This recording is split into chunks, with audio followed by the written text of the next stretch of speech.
Ceci est un livre audio autogénéré par Google. Logique sociale. Logique sociale, collection dirigée par Bruno Pequignot. En réunissant des chercheurs, des praticiens et des essayistes, même si la dominante reste universitaire, la collection Logique sociale entend favoriser les liens entre la recherche non finalisée et l'action sociale. En laissant toute liberté théorique aux auteurs, elle cherche à promouvoir les recherches qui partent d'un terrain, d'une enquête ou d'une expérience qui augmente la connaissance empirique des phénomènes sociaux ou qui propose une innovation méthodologique ou théorique, voire une réévaluation de méthodes ou de systèmes conceptuels classiques. Dernière parution. Apollinaire Sam SimantotomafUTA à dire. Jeunesse d'ici et d'ailleurs. Récit, mobilisation, éducation et socialisation, 2021. François Palama Bongo Nzinga. Enrichissement de vocabulaire de sociologie. Glossaire de l'audiosociologie, 2021. Dominique Mel, la PMA déconfinée, la révision de la loi de bioéthique en 2020-2021. Philomène Nicole EYENE, souffrance au travail. La sphère privée en appui du combat des salariés, 2020. Juan Luis Klein et Bernard Pecker-Odir, les Living Labs, une perspective territoriale, 2020. Georges Jourdam, au croisement du travail et du politique, l'emploi salarié. Le cas français, mutation et transformation, 2020. Jacqueline Feldman, Françoise Laborie, 1938 à 2016, Histoire d'une femme en sciences, 2020. Mathieu Sordet, La demande d'asile en France, la pénitence civilisée, 2020. Lionel Clariana, Laïcité, radicalisation et protection de l'enfant. Articulation et enjeux sociopolitiques, 2020. Eguzki Urteaga, L'essor du vote nationaliste basque, 2020. Alexander Maria Leroy, Penser la sexualité des personnes âgées. De Disney à l'EHPAD du XXIe siècle, 2020. Mélodie Genré dire, l'œuvre du genre, 2019. Gilles Veilleillemarchisset, La conversion des corps, 2019. Aurélie Netz, Les cercles de femmes. Ritualiser l'identité de genre dans les spiritualités alternatives, 2019. Roland Guillon, La question sociale face à la globalisation, 2019. François Sicot, Coord, Les parcours de soins en psychiatrie au prisme d'une analyse sociologique, 2019. Nicole Lucas et Daniel Ohana, Ces Françaises venues de l'Est, 2019. Remerciements et remarques complémentaires. Quelques précisions s'imposent dans mes choix éditoriaux. Le sommaire en début d'ouvrage permet de suivre la trame de ce livre qui se divise en deux parties. L'approche choisie étant délibérément thématique, un même artiste peut apparaître plusieurs fois dans le texte en fonction du contenu abordé. Le lecteur peut retrouver toutes les entrées d'un même chorégraphe, grâce à l'utilisation de l'index des artistes chorégraphiques. Notre texte est abondamment pourvu de notes explicatives qui visent l'objectif suivant. Apporter des précisions de culture générale sur des chorégraphes, des groupements d'artistes, ou encore resituer un mouvement artistique.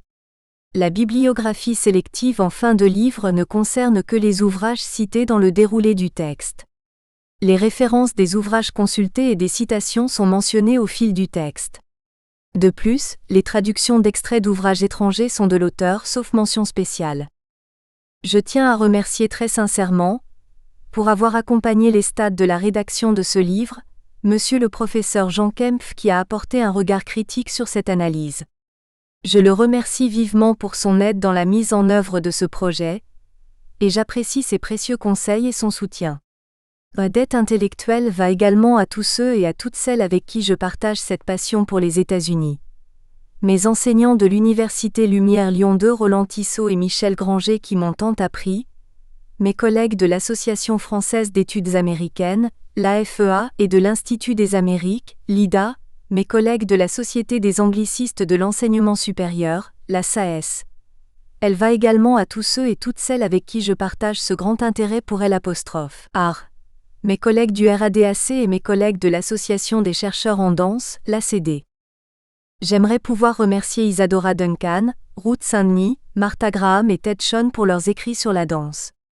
Leurs réflexions ont permis la maturation de ma pensée. Je remercie également l'équipe de la médiathèque du CND de Pantin, de la bibliothèque de l'Opéra de Paris et de la bibliothèque du Lincoln Center à New York pour leur disponibilité, pour les efforts qu'ils ont accomplis pour dénicher des ouvrages rares ou dissimulés. Je remercie aussi l'équipe de la librairie Galignani à Paris qui m'a permis d'acquérir des livres anciens, introuvables dans les bibliothèques. Toutes ces personnes se sont montrées généreuses, à la fois en temps et en énergie, acceptant de répondre à mes nombreuses questions. Ma gratitude est grande envers Julia Foulkes, chercheuse en danse, rencontrée lors d'un colloque au CNDC de Pantin. Je remercie James Carl, chorégraphe et chercheur en danse, qui a accepté de répondre à mes nombreuses questions sur le concept d'hybridité dans la danse états-unienne. Ces remarques m'ont été précieuses. Rick Adams, danseur-chorégraphe, m'a également permis, grâce à sa grande érudition, d'approfondir mes connaissances sur la danse jazz nord-américaine. Je remercie également Caroline Carlson pour sa disponibilité, sa générosité, son aide ainsi que les chercheurs, danseurs et chorégraphes nord-américains interrogés qui ont contribué à la maturation de cette réflexion, l'équipe de la maison d'édition, mes amis danseurs et chorégraphes sans qui cet ouvrage n'aurait pas pu voir le jour, ma famille qui m'a soutenu et encouragé dans cette entreprise.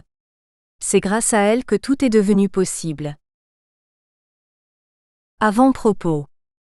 Cet ouvrage se propose d'étudier la danse théâtrale états-unienne de la fin du XIXe siècle au tout début du XXIe siècle, à travers la problématique de l'hybridité.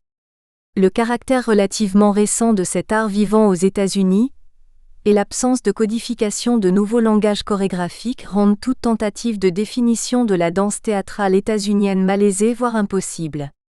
Dans un ouvrage précédent, consacré à la spécificité de la danse états-unienne, Servian, 1996, j'ai dégagé une spécificité de comportement chez les chorégraphes nord-américains. Ils possèdent un esprit inventif, conquérant, individualiste, dynamique et développent une danse en perpétuel devenir à l'image de la société nord-américaine. Par contre, je n'ai pas cherché à définir la danse états-unienne en raison de sa grande diversité essentiellement issue de son hybridité. Ce livre prend sa source dans cette difficulté et va explorer les pistes de cette richesse. Comment donner une définition d'un art fait de croisement et de métissage? En effet, l'hybride renvoie à un mélange de sang, hybrida en latin. L'hybridité est, selon le Littré, la condition d'un être organisé, plante ou animal, qui est le produit de deux espèces différentes. Il y a combinaison plutôt que mélange dans les cas d'hybridité, entre des races nativement distinctes. En linguistique, l'hybridité se réfère à la qualité d'un mot formé d'éléments empruntés à deux langues. Homi Bhabha dans son ouvrage The Location of Culture, Bhabha, 1994/5, définit l'hybridité comme un processus donnant naissance à quelque chose de différent, quelque chose de neuf, que l'on ne peut reconnaître. L'hybridité culturelle entretient la différence, sans hiérarchisation des éléments entremêlés. En danse, l'hybridité se manifeste sous forme d'emprunt à d'autres formes de danse venues de cultures différentes, d'inspiration, de mélange de deux ou plusieurs styles de danse, de superposition, d'accumulation, de juxtaposition. Pour étudier les formes d'hybridité de la danse états-unienne au cours de cette période, je mettrai l'accent sur les concepts d'héritage, d'emprunt, de métissage, de syncrétisme et d'interculturalité qui soulèvent les problèmes d'authenticité et de corruption des formes culturelles, et je chercherai à voir si cette hybridité lui donne une spécificité reconnaissable et identifiable. L'hybridité peut-elle exclure les composantes essentielles d'un style particulier et singulier? L'interculturel peut-il être constitutif du culturel? Un art hybride peut-il être original? L'histoire de la danse théâtrale états-unienne est relativement récente puisque la danse, bannie par les prédicateurs puritains de la Nouvelle-Angleterre, est condamnée avec les pensées non conformes à la religion. Il faut attendre le milieu du XIXe siècle, après la guerre de sécession, à l'époque du développement industriel, lorsque les producteurs dans les théâtres importent encore des spectacles européens, pour que le spectacle The Black Crook 1866, mêlant mélodrame, ballet romantique, show business et effets spéciaux, soit monté et que les mentalités évoluent. The Black Crook popularise le divertissement musical illustré par des airs d'opéra, dansés par des étoiles de la danse classique, Maria Bonfanti 1845 à 1921, et Rita Sangali 1854 à 1909, formé à la Scala de Milan par Carlo Blasis, 1797 à 1878. Entouré d'interprètes aux jambes dévoilées inaugurant les futures Folies et Vanities, grande revue du début du XXe siècle, ce spectacle accorde une importance inhabituelle à la danse. En 1895, Maria Bonfanti ouvre un studio à Manhattan pour enseigner les bases de la danse classique et faire pratiquer des exercices de culture physique et de danse de société, dans un contexte permettant aux Américaines de pratiquer des activités physiques sans être accusées d'immoralité. Bonfanti compte parmi ses élèves Ruth Saint-Denis, 1877 à 1968, et Isadora Duncan, 1878 à 1927. Ce n'est qu'en 1909 qu'une école de danse classique s'installe à New York, l'école de ballet du Metropolitan Opera. Les États-Unis n'ayant pas de forme stable codifiée pour leur art chorégraphique comme le ballet classique européen, qui existe depuis le XVIIe siècle grâce à Louis XIV, les artistes nord-américains se sentent libres d'inventer une danse basée sur d'autres principes. Les spectacles hybrides d'extravaganza, de revue ou de vaudeville, mêlant théâtre, opéra, acrobatie, danse classique, danse de société, danse exotique, présentent des artistes aux talents multiples pratiquant les pointes, les acrobaties, la skirt dance. Cohabitent des conceptions artistiques en rupture les unes avec les autres, et des artistes venus d'horizons divers. Cette nouvelle culture populaire éclectique ne satisfait pas des artistes comme Isadora Duncan, Ruth Saint-Denis, Ted Shawn 1891 à 1972, Martha Graham 1894 à 1991, Doris Humphrey 1895 à 1958 ou Charles Weidman 1901 à 1975 préoccupés par la reconnaissance artistique de leur activité. Au début du XXe siècle, le danseur Ted Shawn rappelle que la danse est encore considérée comme un art mineur. La danse offre aujourd'hui des visages si variés, compagnies de ballets et groupes de danse moderne en tournée, danseurs ethniques, primitifs, espagnols, indiens, que le jeune public s'imagine difficilement l'indigence, voire l'absolue pauvreté de la danse en 1900. Cet art se limitait alors aux danses acrobatiques des vaudevilles et aux chorus lines. Les girls évoluaient en ligne, les jambes battant l'air 16 fois à droite, 16 fois à gauche. L'ensemble était agrémenté d'une roue, d'un grand écart ou d'une tape du pied sur l'arrière de la tête et par-ci par-là d'un numéro de soft shoe ou de clock dance. Il n'était encore jamais arrivé qu'une compagnie de ballet ou autre entreprenne une tournée en Amérique, avec un programme intégralement consacré à la danse. Celle-ci intervenait dans certains genres théâtraux, dans la comédie musicale, le vaudeville ou l'opéra, mais le rôle qu'elle y jouait était toujours insignifiant ou accessoire. Quant au ballet proprement dit, il n'apparaissait dans les rares salles d'opéra du pays que sous forme d'interludes, qui semblaient d'autant plus insipides que la génération contemporaine ne connaissait cette forme de danse qu'à travers des parodies et des satires. Shawn, 2005 sur 143. Shawn insiste sur la multiplicité de formes prises par cet art vivant. La danse théâtrale états-unienne se remet perpétuellement en question, elle s'inspire des autres, elle cohabite avec le monde de la musique, des arts plastiques, du théâtre afin de défricher des territoires encore inexplorés. Le concept de danse nord-américaine apparaît dans les années 1920 lorsque quelques créateurs réfutent l'idée selon laquelle danser est une simple récréation ou divertissement importé d'Europe ou d'Asie. Le nouveau langage adopté pour la décrire et analyser le mouvement repense la forme de la danse. Je l'ai défini dans mon ouvrage sur sa spécificité comme un art protéiforme, moderniste, en perpétuelle mutation, tourné vers l'avenir et idiosyncrasique, Servian 1996. Cette définition peut être complétée par celle que José Limon, 1908 à 1972, donne de la danse moderne qui peut très bien s'appliquer à l'art nord-américain de la danse en général. La danse moderne, c'est un état d'esprit. Elle se distingue des autres genres de danse par sa tentative de dire quelque chose à propos de nous, maintenant et ici. Notre but est d'inventer un langage de danse qui ait un sens et soit valable pour nous tous en Amérique. La danse états-unienne est ancrée dans la terre nord-américaine et reflète son pays et ses artistes, ce qui en fait son originalité et sa multiplicité. Lester Horton, 1906 à 1953, de son côté reconnaît que nous étions tous d'accord pour dire que le terme danse moderne est insuffisant. Son nom implique un état toujours présent et contemporain, ce qu'elle est. Elle est née du désir de créer une forme artistique dynamique et contemporaine. Le danseur moderne de même que le peintre, le sculpteur et le musicien moderne sont conscients du passé mais souhaitent aller de l'avant. Il y a beaucoup à apprendre sur le mouvement. Les écoles modernes sont toutes intéressées par des techniques, mais pas au sacrifice du contenu ou de l'expression. Ces deux définitions de la danse moderne apportent un éclairage intéressant sur la danse états-unienne. La danse théâtrale nord-américaine ne se laisse pas codifier. Elle n'est ni un système, ni un genre, ni une technique. Elle est une attitude envers la danse, un point de vue qui encourage l'individualisme artistique et le développement de styles chorégraphiques personnels. Elle est l'art du mouvement, constamment en mouvement. Hélène Tamiris, 1903-1966, citée par Jack Anderson, parle de cet art protéiforme dans un programme pour un concert donné en 1927. Il n'y a pas de règle générale. Chaque œuvre d'art crée ses propres codes. Anderson, 1977/165. La danse moderne semble à jamais inachevée. Elle possède une gigantesque faculté de renouvellement. Amanda Vell, de son côté, oppose la danse moderne et la danse européenne. En Amérique, contrairement à la vieille Europe décadente, la danse moderne, constituée de l'étrange confluence de la danse théâtrale, de la culture physique, de l'esthétique bourgeoise et d'émancipation féminine, est à la mode.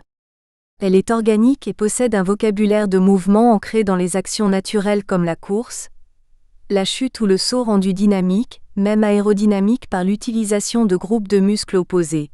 Si vous tombez, vous résistez à la chute, si vous effectuez un étirement, vous vous contractez. Vell 2006/38. Le ballet au contraire est artificiel, hiérarchisé, arrière-garde.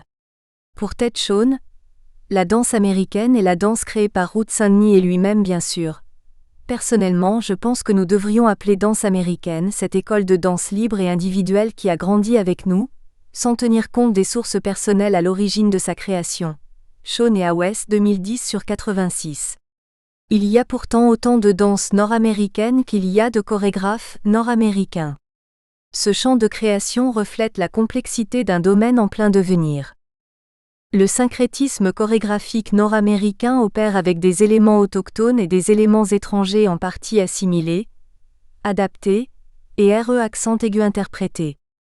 Il faut chercher dans les déplacements, les échanges et les circulations le sens de cette diversité pour expliquer comment les évolutions de la danse théâtrale nord-américaine, depuis le début du XXe siècle, absorbent les effets d'un contexte particulier tout en participant à sa mutation. J'explore dans cet ouvrage la façon dont la danse théâtrale nord-américaine se fonde à différents niveaux, sur l'assemblage de domaines divers pour former un art particulier, identifiable et reconnaissable, malgré sa grande diversité. Des interactions voient le jour. Les circonstances extérieures modulent la matière de la danse. Je me penche, dans ce travail, sur l'intégration d'éléments extérieurs indispensables au renouvellement de la danse nord-américaine. Cette analyse thématique ne suit pas une logique chronologique puisqu'à une même époque certains danseurs essaient de se mobiliser en faveur des opprimés et créent une danse militante, pendant que d'autres ont une approche exotissante et primitiviste et se réfèrent à des pratiques artistiques aussi différentes que la danse jazz, liée à l'histoire et à l'identité des Afro-Américains, ou les danses des Amérindiens. Certains sont à la recherche d'une expression abstraite à valeur universelle pendant que d'autres, au même moment, élaborent des œuvres narratives influencées par l'actualité. Certains rejettent le vocabulaire classique et moderne, d'autres travaillent à leur fusion. La danse libérée ou danse libre, d'artistes comme Isadora Duncan, Loie Fuller 1862-1928, Rutsanny ne se termine pas lorsque Martha Graham crée sa première chorégraphie, de même que la danse moderne ne se termine pas avec l'arrivée de chorégraphes comme Merce Cunningham, 1919-2009, ou Alvin Nicolaïs, 1912-1993. Les générations de chorégraphes se chevauchent, expliquant en partie la multiplicité des langages utilisés par les artistes états-uniens. Martha Graham, Merce Cunningham et Trisha Brown, 1936-2017, pour ne citer que, sont voisins dans le paysage chorégraphique et ont, à quelques années d'écart, introduit de grands bouleversements par rapport aux artistes qui les précédaient. Le travail des chorégraphes évoqués ne se laisse pas enfermer dans une thématique unique, mais en recoupe plusieurs, soulignant les simultanéités que mon approche met en lumière. Les thématiques abordées permettent de structurer une étude sur la diversité des pratiques chorégraphiques nord-américaines. Ma réflexion s'organise autour d'idées qui me semblent lier un grand nombre d'expressions chorégraphiques différentes sur le sol nord-américain, tout en esquissant une ligne de force dans cette multitude, et qui permettent de structurer une analyse de la complexité d'un art en constant devenir. Ma double situation d'observatrice et de praticienne de danse nord-américaine dans les techniques Martha Graham, Lester Horton, Merce Cunningham et Caroline Carlson, est à prendre en compte comme un atout majeur pour expliquer une passion tout en veillant à avoir l'objectivité nécessaire à une analyse impartiale. Mes recherches se sont effectuées en un premier temps dans les centres de danse nord-américains, pour me documenter grâce aux archives et pour interroger les artistes. Puis, les pensées artistiques de grands pionniers de la danse nord-américaine, la lecture des autobiographies d'artistes et de leurs écrits théoriques ont contribué à enrichir ma réflexion sur le sujet. Je m'appuie également sur les témoignages de danseurs et de chorégraphes que j'ai rencontrés et interviewés pendant des masterclass ou à l'occasion de spectacles. Ces témoignages sont d'une très grande utilité pour saisir les qualités gestuelles utilisées dans tel ou tel style chorégraphique et pour comprendre certains choix.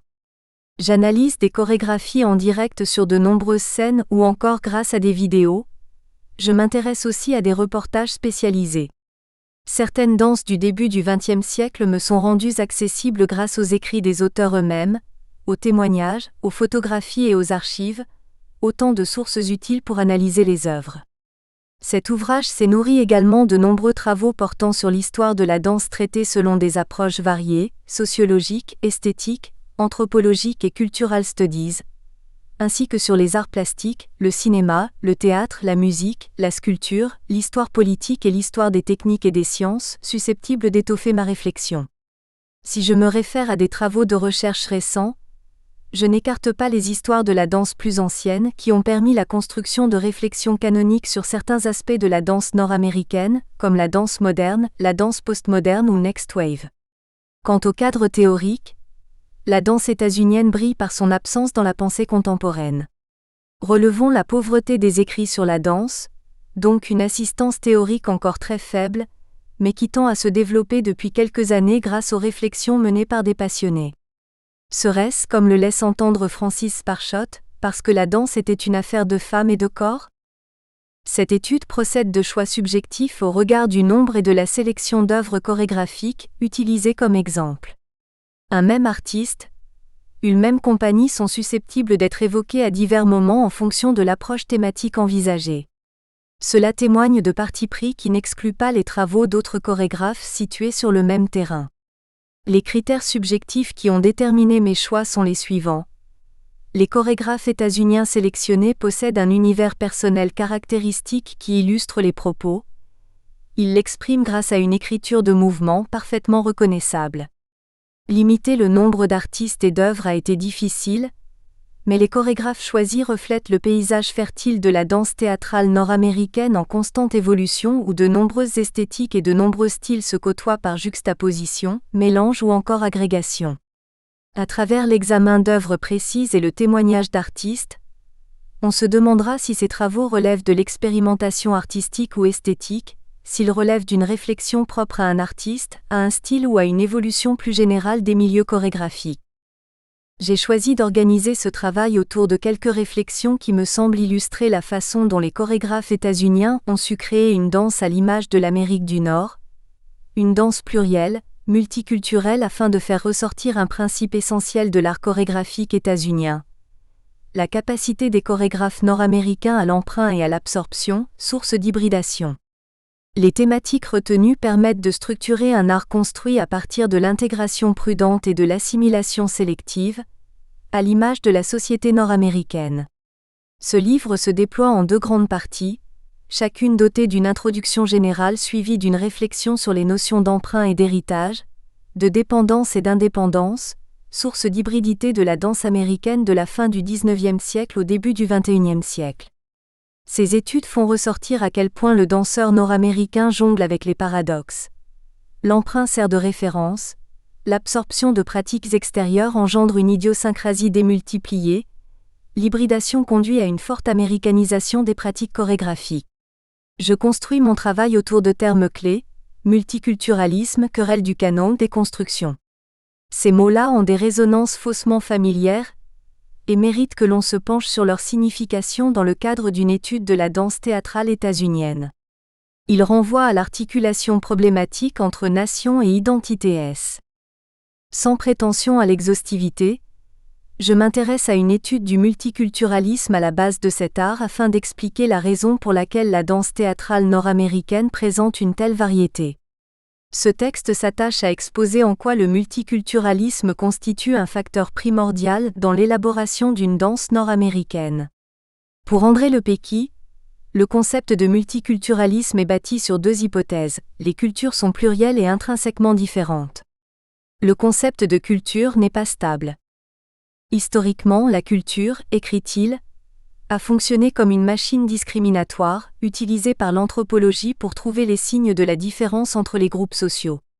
Le concept de différence culturelle dérive du concept de culture et a été créé pour inventer la différence. Cela signifie que simplement en utilisant le terme culture, j'évoque inévitablement la multiplicité. En conséquence, le mot culture et le mot multiculturel sont isomorphes.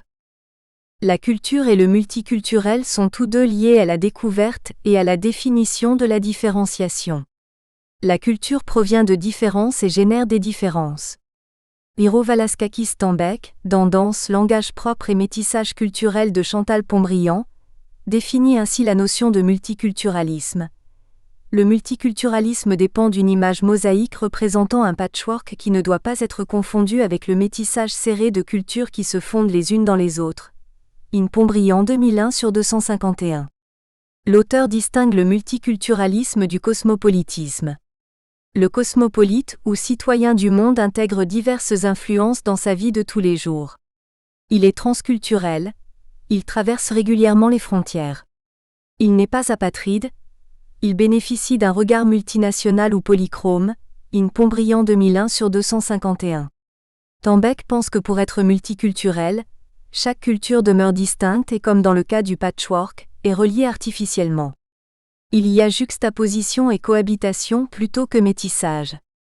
Une confusion similaire existe entre les termes international et diversité culturelle.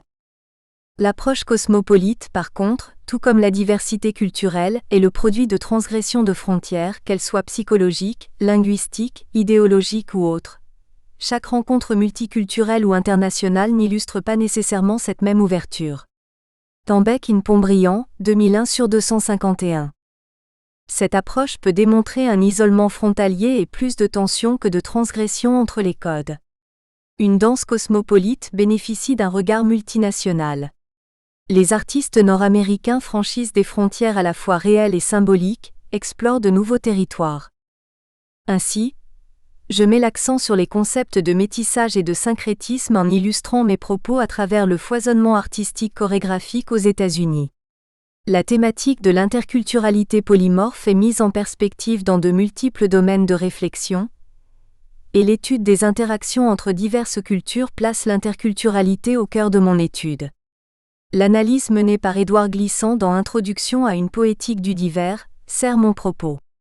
Glissant distingue trois sortes d'Amérique.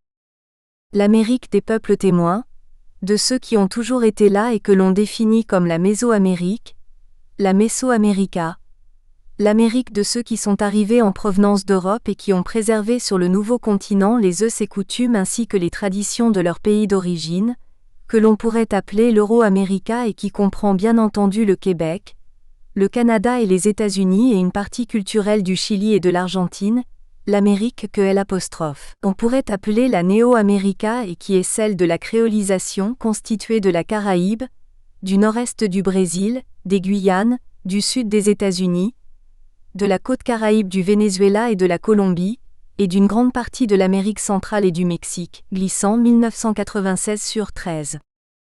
Pour lui, il y a des imbrications de ces trois Amériques. Par exemple, la Mésoamérica est présente au Québec et au Canada de même qu'aux États-Unis. Ce qui prédomine dans ce rapport, c'est que la Néo-America, c'est-à-dire l'Amérique de la créolisation, en même temps qu'elle continue à emprunter à la Mésoamérica et à l'Euro-America, a tendance à influer sur ces deux formes de la partition américaine. Et ce qui est intéressant dans le phénomène de créolisation, dans le phénomène qui constitue la Néo-América, c'est que le peuplement de cette Néo-América est très spécial. L'Afrique y prévaut, glissant 1996 sur 13-14. Les chorégraphes états-uniens s'intéressent à la Mésoamérica, celle des peuples témoins. L'Euro-América, terre d'enracinement ancestral, est regardée à la fois avec respect et avec suspicion. La Néo-América enrichit leur vocabulaire. Le thème de la confrontation des chorégraphes avec les concepts de multiculturalisme, d'interculturalité et de renouveau grâce à l'emprunt et au modèle constitue le fil directeur de ma réflexion. Absorption d'éléments variés provenant de cultures diverses. Jean Kempf propose dans son ouvrage Une histoire culturelle des États-Unis, la définition suivante du terme syncrétisme. Une absorption par le mainstream d'une culture, d'éléments les plus variés provenant de cultures diverses.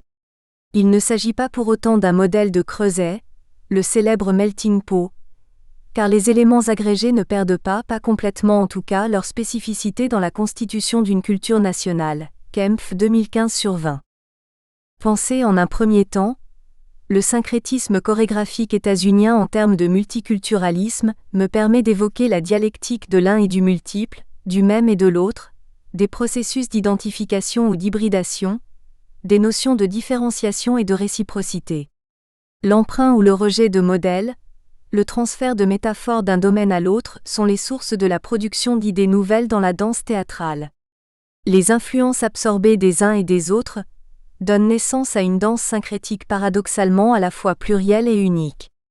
Dans le cas de la danse théâtrale nord-américaine, le syncrétisme est-il source de diversité ou de cohésion nationale ? L'histoire du pluralisme esthétique états-unien commence à l'époque coloniale, se poursuit au début de la République jusqu'à nos jours. Les pionniers mènent au préalable le même combat. Survivre sur un territoire encore inexploré et dangereux où tout est à construire.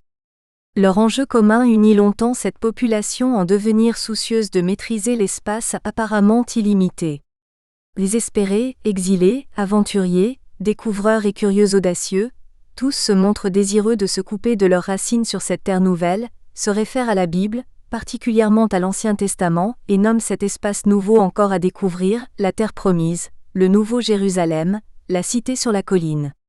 Aux côtés de la religion, d'autres valeurs sont aussi significatives pour la construction d'une identité culturelle et chorégraphique nord-américaine. Ces pionniers rêvent d'une vie meilleure qu'ils espèrent obtenir par le changement en rompant avec le passé sans nostalgie, en tournant les yeux vers de nouveaux horizons et en évoquant l'avenir. Les arrivées successives d'immigrants provoquent des changements et des adaptations au sein des colonies, qui connaissent de nombreuses phases de mutation et d'évolution. Les déplacements migratoires se soldent par un enracinement, dans un contexte marqué par le pluralisme de groupes chrétiens venus d'Europe. Les puritains en Nouvelle-Angleterre, les Quakers en Pennsylvanie, les catholiques du Maryland, les huguenots de Caroline du Sud. Les conséquences de cette transplantation sont multiples. Elles se manifestent par une certaine acculturation mais aussi par des phénomènes combinatoires de mimétisme et d'hybridation. Les différentes vagues d'immigrants font du métissage un élément essentiel de la culture nord-américaine. La variété des racines apporte une richesse extraordinaire au pays, à son art et à sa culture. Dans ce foisonnement de pensées, de coutumes et d'idéologies, une communauté de pensée émerge peu à peu au sein d'un groupe paradoxalement caractérisé par la diversité de ses origines. Les mouvements de peuple et de culture consacrent cette terre en terre syncrétique. Depuis la colonisation du continent nord-américain, des individus d'horizons divers se côtoient et s'observent sur le sol nord-américain. Sans négliger le fait que la présence amérindienne est antérieure à la colonisation européenne, la terre nord-américaine est constituée à l'origine par une souche européenne, majoritairement anglo-saxonne qui introduit et veut imposer sa culture. Si les Irlandais et les Anglais sont bien implantés, il ne faut pas oublier l'influence des Espagnols exilés, des Noirs déracinés et exploités, des Amérindiens décimés. Tous sont soumis à une coexistence parfois difficile, à cette vie en commun où s'interpénètrent les cultures et les traditions. Des ponts et des passerelles se construisent au fil de l'histoire, grâce à des rencontres et à des lieux d'hybridation qui transmettent les transferts culturels. Ces pratiques croisées permettent de reconnaître l'altérité, de voir de l'autre côté, d'être des deux côtés. Il devient alors légitime de s'interroger sur l'authenticité d'un art chorégraphique états-unien, quand on analyse la danse nord-américaine faite d'emprunts multiples. Le phénomène d'interculturalité se développe au début du XXe siècle, aux États-Unis. Les chorégraphes nord-américains héritent de l'Europe et des Indiens d'Amérique. Ils subissent l'influence de l'Orient, de la Grèce, des peintres et des musiciens. Cette transmission donne lieu à des détournements multiples. Un tel éclectisme présente-t-il un risque de dilution au sein du domaine nord-américain ? Les chorégraphes nord-américains comprennent très tôt l'intérêt de choix esthétiques nourris par l'interculturalité, permettant l'audace et l'originalité. Ils utilisent des codes esthétiques et croisent des formes inspirées d'univers variés pour produire des œuvres originales. Ils cherchent à construire un art autochtone en conciliant les influences, comme Béla Bartók en musique avait concilié la musique folklorique et classique. Roland Tissot pense qu'il reste toutefois, au-delà des mimétismes et des osmoses, l'altérité radicale d'un espace et d'une langue. Tissot 1980/11. Les artistes veulent faire valoir leur créativité autrement qu'en imitant ce qui se fait ailleurs, et font évoluer un art théâtral qui n'a rien d'autochtone aux États-Unis. Pour Doris Humphrey, les emprunts sont inéluctables mais il faut les utiliser judicieusement. Une certaine culture de danse est magnifique, mais n'y a-t-il pas des emprunts et des amalgames à peine judicieux, malgré une impression stimulante de fraîcheur ? Je me souviens d'une idée originale d'un artiste du XIXe siècle, qui avait exposé une petite réplique de la Vénus de Milo, avec une pendule dans le ventre. La statue était bien faite, la pendule aussi, mais ensemble c'était un horrible anachronisme. Le monde de la danse est plein d'astuces de ce genre totalement dénuées de goût et d'authenticité. Humphrey, 1987/170. Comme de nombreux artistes modernes, elle défend une danse spécifiquement nord-américaine et ajoute d'ailleurs: tout ce que nous savons des cultures du passé tend à démontrer que les grands peuples inventent leurs propres arts, qui changent d'une époque à l'autre selon les circonstances, mais qu'ils ne s'appuient pas lourdement sur le passé et ne sont pas enclins à emprunter avec excès. Quoiqu'éminents par ailleurs, les Romains ne nous ont laissé aucun art de valeur exceptionnelle, car ils ont complètement avalé l'esthétique grecque et l'ont régurgitée froide et figée. La danse moderne est certainement contemporaine et originale. Elle a rompu sans compromis avec le passé, mais elle est néanmoins assaillie d'erreurs et de conflits. Humphrey, 1987/171. Les danseurs états-uniens ont réussi à créer un art qui leur ressemble, et à se démarquer de l'art européen dont ils veulent absolument se détourner. Cette remarque est corroborée par celle de Doris Humphrey. L'influence majeure toutefois est sans doute le besoin incoercible d'être différent, de refuser la tradition et de faire du neuf à tout prix. Humphrey, 1987/171. Pour être original, la nouveauté et la différence sont indispensables.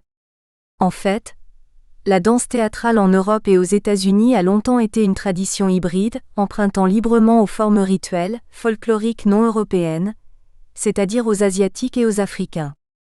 Il est vrai que le syncrétisme des danses européennes et des danses africaines depuis le commerce des esclaves, donnant naissance aux claquettes américaines et à la danse jazz aux États-Unis, est généralement établi, de même que les emprunts de Ruth Saint-Denis aux danses asiatiques. Martin Bernal pense que ce que nous appelons la tradition occidentale dans la danse a toujours été un mélange culturel. Bernal, 1987/23. La danse théâtrale nord-américaine de même que la danse théâtrale européenne sont traditionnellement hybrides, empruntant à diverses cultures. La question est donc, en quoi la pratique nord-américaine est-elle différente ? L'hybridité culturelle émerge à des époques de transformation historique, Baba, 1994/3, et se manifeste par contacts culturels pouvant être volontaires, voulus, contraints ou forcés. Dans la tradition de la danse théâtrale souvent catégorisée, chez Sally Banès, 2001/21, en occidentale et orientale, nous parlons fréquemment d'hybridité culturelle ou de fusion comme s'il s'agissait d'un phénomène tout nouveau, dans la danse comme dans la musique, une conséquence du multiculturalisme et une vue utopique d'un monde complètement harmonieux, intégré racialement et ethniquement. La danse théâtrale états-unienne ne serait-elle qu'un montage comme le pense Doris Humphrey? Cela ressemble plutôt à un montage fait de bouts de ceci et de cela, amusant et ingénieux, mais sans un point de vue fondé et construit. Humphrey 1987 sur 169. L'hybridité engendrerait-elle l'artificialité? Les nouveaux danseurs nord-américains cherchent une identité et une spécificité, comme je le souligne dans mon ouvrage Spécificité de la danse nord-américaine, pour créer un art où les valeurs de liberté et d'égalité vont se développer et où la notion de démocratie va naître.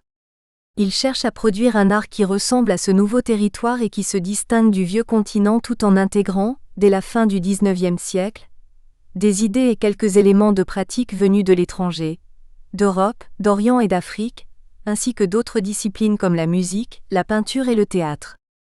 Un brassage se produit dans la confrontation des cultures sur le plan artistique dans la peinture, la musique, la littérature, la sculpture, l'architecture, la danse et la pensée, donnant naissance à des œuvres riches d'une dimension culturelle syncrétique et synthétique.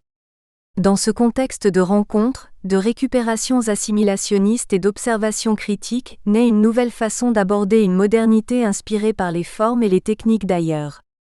Ces déplacements constituent une mosaïque où des œuvres reflètent une synthèse esthétique.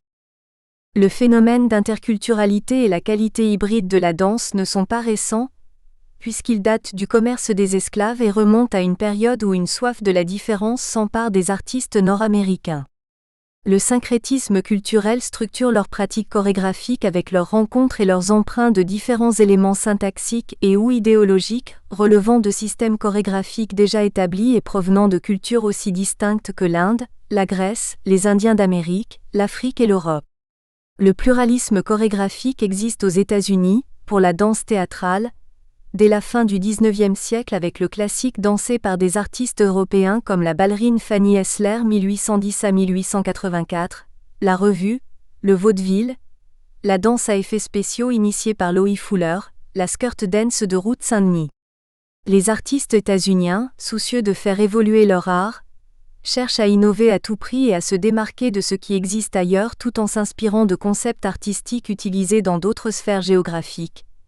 Ted Shawn et Lester Horton s'inspirent des danses ancestrales indiennes du Nouveau-Mexique. Doris Humphrey évoque les danses cérémonielles des Shakers. Catherine Dunham, 1909 à 2006, puise ses sources dans les cérémonies initiatiques des religions des Caraïbes, et tente une expérience syncrétique qui peut être conceptualisée à partir de deux notions, l'exotisme et le divers. Les sources asiatiques, afro-américaines et amérindiennes enrichissent la danse de Martha Graham. Les contractions pelviennes dans Lamentation, 1910, les références aux rituels des Indiens du Sud-Ouest dans Primitive Mysteries, 1931, les Bali Turns et les Javanese Foot Movements dans Night Journey, 1947, illustrent l'hybridité de sa technique. Le bouddhisme zen et la philosophie de Confucius sont sous-jacents aux chorégraphies de Merce Cunningham. La danse nord-américaine, riche de mélanges et d'emprunts, est analysée de façon originale par Émile Jacques Dalcroze. Il souligne dans ses souvenirs, notes et critiques que dans la danse, en ce moment de l'histoire chorégraphique, tous les styles se mélangent. Les ballerines de l'Opéra de Paris font alterner le style de la Pavlova avec ceux d'Isadora Duncan, de Liffard ou de Joss, et même celui de Joséphine Baker. D'autres se fabriquent un art personnel en copiant les procédés de Nijinsky, Mary Wigman, Kurt Joss et Rudolf Laban, qui deviennent une salade russe ou un cocktail américain. Jacques Dalcroze 1942 sur 159, et en faisant savoir à la presse et par elle qu'ils sont inventeurs d'une école artistique nouvelle. Les artistes observent et questionnent les systèmes existants jusqu'à les perturber, les pervertir. Cette volonté d'innover devient un véritable syndrome comme l'écrit Martha Graham dans son autobiographie. Mais le changement est la seule constante. Je crois au changement parce qu'il est éternel. Il ne reste jamais en place, il est croissance éternelle, éternelle renaissance. Graham 1992 sur 89. Cette idée de nouveauté est ancrée chez les modernes états-uniens. Je ne pense pas qu'il y ait jamais de précédent en art. Chaque instant est nouveau, terrifiant, menaçant et débordant d'espoir. Graham 1992 sur 216. Ils sont prudents envers la tradition. Pour innover, il ne faut ni reproduire ni copier, il faut s'affranchir et se libérer de son héritage. 1. Éclectisme ou syncrétisme culturel? Les pionniers d'une danse nouvelle se rebellent contre le ballet européen, en évoquant le caractère ancestral et archaïque de ce genre. Pour eux, les approches multiculturelles permettent le développement de leur potentiel artistique et la création d'une danse nouvelle et originale. Explorer le théâtre grec ou s'inspirer des poses des fresques égyptiennes élargissent l'horizon de la danse nord-américaine. Le retour à l'antiquité grecque ou égyptienne constitue une source de créativité pour, paradoxalement, atteindre une forme de modernité. Le but de leur travail n'est pas de reproduire mais de découvrir l'essence de chaque forme afin de l'utiliser dans leurs œuvres, de pénétrer l'âme de ces peuples lointains. Ils s'inspirent de l'esthétique antique ou orientale pour renouveler leur propre conception formelle. L'évocation de la Grèce antique et de l'Asie offre aux danseurs nord-américains du début du XXe siècle la possibilité de revenir aux sources de la danse, de renouer avec une perception du corps dansant, ressentie comme perdue, à la fois charnelle et sacrée. En étudiant l'expressivité du corps dans ces cultures, le danseur nord-américain pré-moderne puis moderne cherche un apport de créativité. Pour ne pas donner l'impression de présenter du pseudo-indien, du pseudo-égyptien ou du grec dénaturé, ces artistes observent mais ne copient pas, de manière qu'il en résulte des formes indépendantes et également authentiques. Sans dénationaliser la danse puisqu'il n'existe aucune tradition chorégraphique aux États-Unis au début du XXe siècle, ces chorégraphes estiment que tout est à construire pour ne pas reproduire et se détourner de ce qui se fait en Europe. Nous espérons que vous avez apprécié cet aperçu.